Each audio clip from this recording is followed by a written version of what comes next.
Consumer confidence fell again in February. Recession fears and rising prices have outweighed a strong labor market. The Conference Board's index dropped to 102.9. That is the lowest in 3 months. So joining us now is chief economist for the Conference Board, Dana Peterson, to talk a little bit more about the results of this latest report. I guess it's not completely surprising because even though people seem to be spending money, even though people seem to have the jobs that they want, there's still this kind of cloud, if you will. Yeah. You know, and it has to do with rising interest rates that the other shoe is going to drop.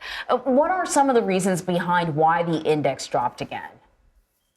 Sure. I think a lot of it reflects expectations. So our expectations gauge fell into the 60s, and any reading below 80 means that consumers are expecting a recession at some point over the next 12 months. And indeed, in the last 11 out of the last 12 months, consumers have had that expectations gauge below 80. So that means consumers, since sometime last year, are expecting some kind of recession.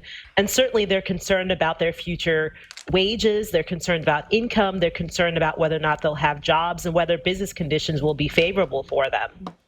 So as you know, the index has now reached a 3-month low. Is there a concern that this could set the tone for the rest of the year? Well, we do have a recession forecast, and we're looking at negative GDP growth probably in the first quarter, second quarter, and third quarter. Not too deep, certainly a shallow recession and not too long. But nonetheless, I think consumers are picking up on that. They're pulling back on their expenditures, especially for big ticket items that they need to finance. And they're also pulling back on vacations, which is a big service that has been driving spending so far. Yet we keep hearing how there are, so many job openings out there that employers just can't find people to fill jobs, that they're offering signing bonuses in different sectors. We're not talking about the tech sector, but in other areas. There seems to be a bit of a disconnect between consumer confidence and the current low employment numbers. How are we to sort of understand that?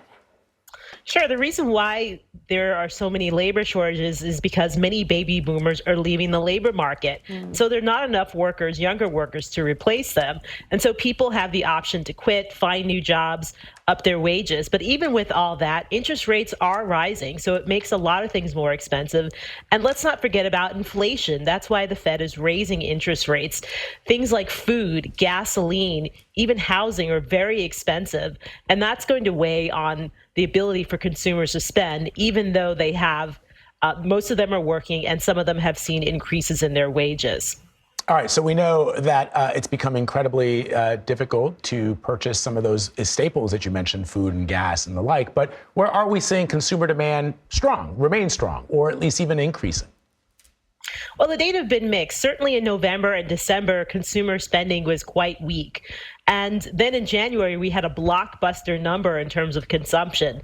But we think some of that might have reflected weather, which may be repeated. Certainly in February, the weather was pretty bad throughout most of the U.S., and so we may see some of that come off. But in general, consumers are thinking that there is going to be another shoe to drop and that things are pointing to a worse environment for them. And hence, we think that consumer spending is going to slow over the course of the next few months.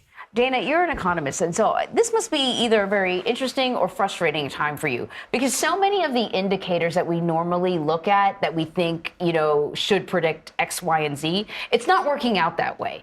I'm wondering if we can still sort of count on these kind of reports to give us an accurate prediction into the future. I think we can, and certainly we have our own measure, which is called the leading index. It collects 10 different measures of labor market activity, consumer confidence, stock market activity, even things like whether businesses are looking to invest or receiving orders. And together, that index continues to signal that there is going to be a slowdown, that there may be a recession. And so that indicator has been pretty accurate over the last, 40, 50 years. And so we think that certainly when we look at all of these measures together in that index, it is signaling something that maybe we will fall into a recession anywhere between now and maybe early in the second quarter. All right. Dana Peterson, always great to have you for your insight. Thank you.